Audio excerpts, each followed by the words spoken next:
Ze względu na osadzenie w tekście biblijnym, ze względu na stopień zakorzenienia biblizmu w tekście Pisma Świętego, mówimy o takich 3 grupach związków frazeologicznych. Takich wyrazach, ale przede wszystkim grupach wyrazowych, które mają swój wzorzec w tekście kanonicznym, w tekście biblijnym. Znajdziemy te związki wyrazowe w takiej samej postaci, w jakiej dzisiaj je używamy w tekście biblijnym. Czy jestem stróżem mojego brata? Więc odrzucenie wzięcia na siebie odpowiedzialności za czyny bliskiej osoby. To oznacza ten frazeologizm. To będzie taka właśnie nasza postawa sygnalizowana, gdy tego związku frazeologicznego użyjemy. Chleb powszedni, a więc codzienne pożywienie, rzecz codzienna, zwykła, nic nadzwyczajnego. Syn marnotrawny, a więc nawrócony grzesznik, człowiek, który zawinił, ale potem opamiętał się. Niezdrowy, lecz chory potrzebuje lekarza. Com napisał, napisałem. To są właśnie takie związki frazeologiczne, które w tekście biblijnym w takiej postaci odnajdziemy. Ale mamy też inne jednostki. Mamy jednostki różniące się nieznacznie od tych odpowiednich w tekście biblijnym, różniące się, bo zastosowano na przykład negację, albo właśnie tę negację opuszczono, albo też opuszczono inny komponent, zmieniono na przykład szyk. No i przykłady. Kto wiatr sieje, zbiera burzę, kto nie pracuje, ten nie je. Człowiek małej wiary, a więc tak powiemy o kimś niedowierzającym, nieskorym do uwierzenia w coś, to człowiek małej wiary, to określenie odnosi się do świętego Piotra. No i mamy jednostki tożsame znaczeniowo ze wzorcem biblijnym, lecz różniące się w zakresie doboru poszczególnych jego komponentów, uzupełniające lub skracające pod względem składniowym tekst wyjściowy, często też po prostu nawiązujące do sytuacji, która jest opisana w tekście biblijnym, będące kwintesencją tej sytuacji, esencją tej sytuacji. No i mamy zakazany owoc, coś zabronionego, przez co ta rzecz wydaje się jeszcze bardziej pociągająca, atrakcyjna. Mamy ciemności egipskie, czyli takie głębokie ciemności. Mamy modlitwę celnika, a więc modlitwę pełną pokory, miłą Bogu, czy też znaleźć swoją drogę do Damaszku. Taki frazeologizm, który oznacza radykalną zmianę przekonań, nawrócenie, olśnienie, odnosi się do świętego Pawła. A więc ten stopień zakorzenienia związku frazeologicznego w Biblii może być różny. Nie zawsze dokładnie w takiej postaci, w jakiej ten frazeologizm pojawia się w naszym języku, odnajdziemy go w tekście biblijnym i z tego trzeba sobie zdawać sprawę. No i teraz takie krótkie ćwiczenie. Chciałabym, aby Państwo zastanowili się i wskazali te frazeologizmy, które zdaniem Państwa pochodzą z tekstu biblijnego, pochodzą z Biblii. Wołać wielkim głosem, pracować w pocie czoła, strzec czegoś jak oka w głowie, z całego serca i z całej duszy, od stóp aż do głów, grzechy młodości, mieć cięty język, wilk w owczej skórze, utrzeć komuś rogów, kopać pod kimś dołki, na rękach nosić, rzucać słowa na wiatr, łuski spadły komuś z oczu, być dobrej myśli, płakać rzewnymi łzami, mieć więcej długów niż włosów na głowie. Które z tych jednostek to biblizmy, które wywodzą się czy to ze Starego, czy z Nowego Testamentu? Kiedy zadaję to pytanie w takim bezpośrednim kontakcie ze słuchaczami wykładu czy z uczestnikami warsztatów, to najczęściej jako pierwsze wymieniane są 2 związki frazeologiczne: z całego serca i z całej duszy oraz grzechy młodości. Dlaczego? Otóż proszę zobaczyć, wśród tych związków frazeologicznych nie ma takiego frazeologizmu, w którym by pojawiała się jakaś nazwa biblijna, czy to nazwa miejscowa, czy też imię jakiejś osoby, biblijnej postaci.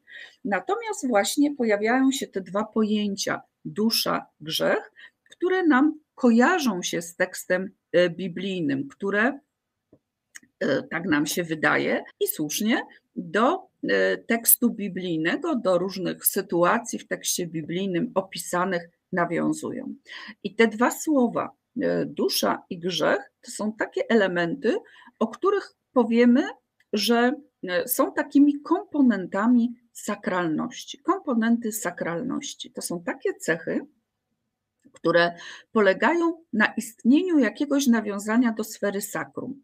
Grzech, dusza z tą sferą sakrum nam się kojarzą, do sfery sakrum, czyli do Biblii, ale także do liturgii.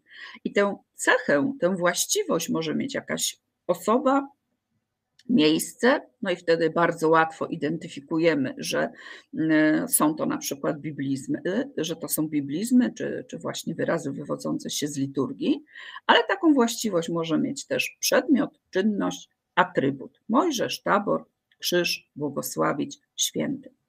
I jeśli w danej konstrukcji, w danej jednostce, związku frazeologicznym nie ma takiego składnika sakralności, ten składnik sakralności też zanika, na przykład z różnych powodów w czasie rozwoju języka, no to rozumienie danego wyrazu, rozumienie danego związku wyrazowego staje się trudniejsze. Niekiedy w ogóle nie jesteśmy w stanie dobrze odtworzyć to znaczenie.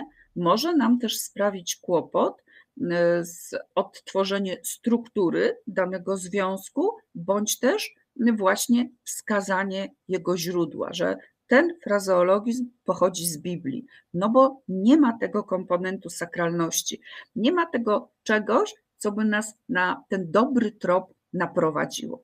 A więc ten komponent sakralności bez wątpienia ułatwia nam wskazanie źródła związku frazeologicznego, że ten frazeologizm wywodzi się z Biblii. Niekiedy też ułatwia nam, jeśli dobrze znamy na przykład daną postać biblijną, chociażby, nie wiem, Judasza i powiemy pocałunek Judasza, czy Judaszowy pocałunek, no to ułatwia nam to też odtworzenie znaczenia danego frazeologizmu.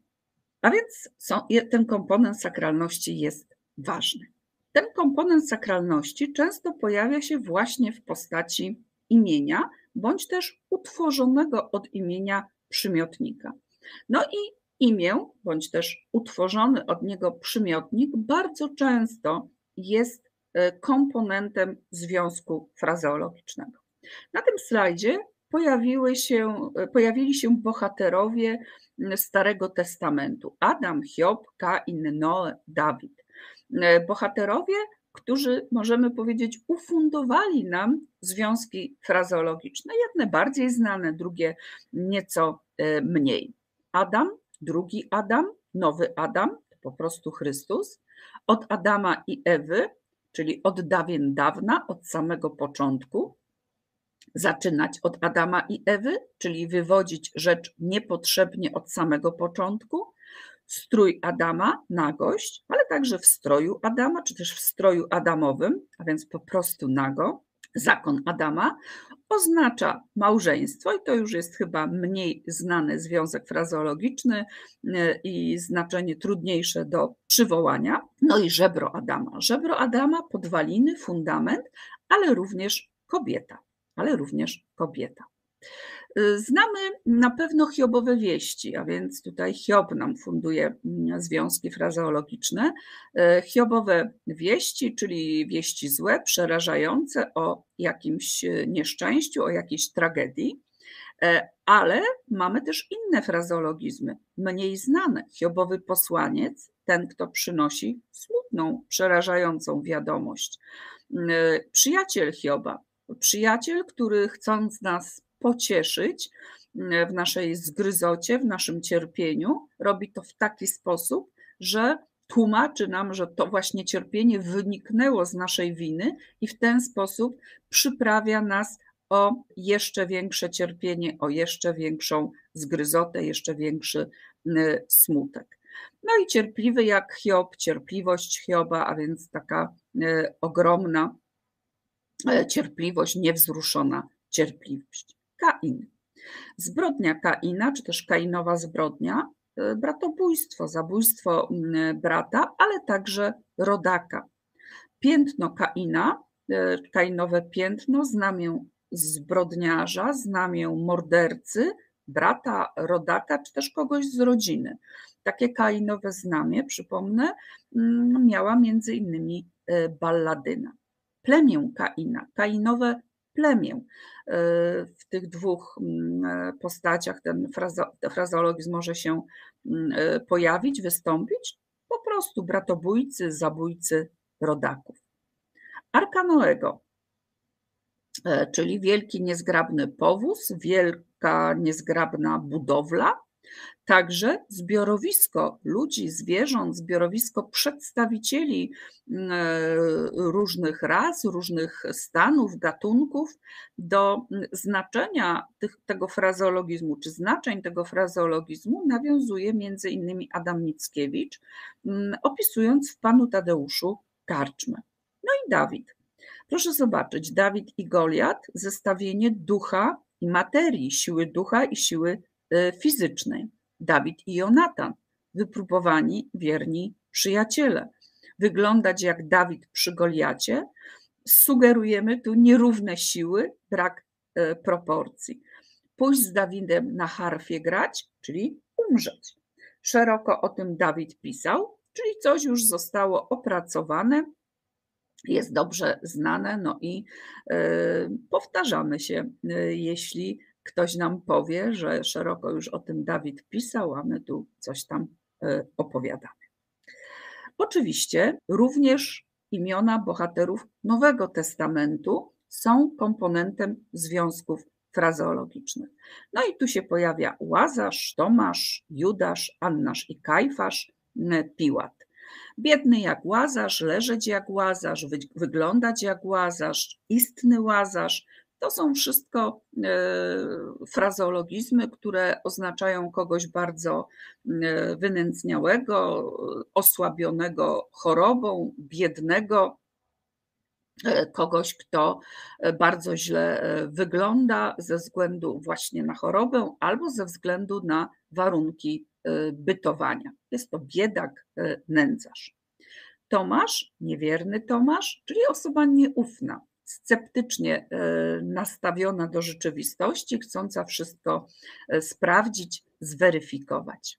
Judasz, fałszywy jak Judasz, czyli ktoś, kto jest obłudny, nieszczery, podstępny, ktoś, kto może nas zdradzić. Mina Judasza, no to oczywiście mina fałszywa, taki obłudny wyraz twarzy. Te wszystkie związki frazeologiczne właśnie do tej cechy Judasza, obłudy, do jego działania, zdrady nawiązują. Pocałunek Judasza, czy też judaszowski bądź judaszowy pocałunek, a więc fałszywa, obłudna czułość, uprzejmość, pocałunek nieszczery, maskujący nieżyczliwe czy wręcz wrogie zamiary wobec kogoś. No i po judaszowsku obłudnie, podstępnie, fałszywie, zdradziecko.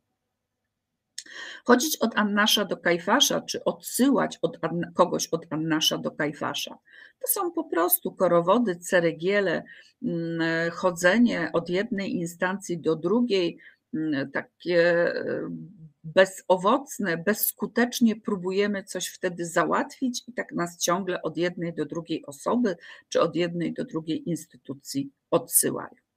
No i jak Piłat w credo. Może być jak Piłat w credo być potrzebnym, dostać się, jak Piłat w credo trafić, wleść, znaleźć się. Co to oznacza? Po prostu bycie niepotrzebnym, zbędnym, niestosownym, kimś, kto pojawia się, ale nieraz też odzywa się nie w porę.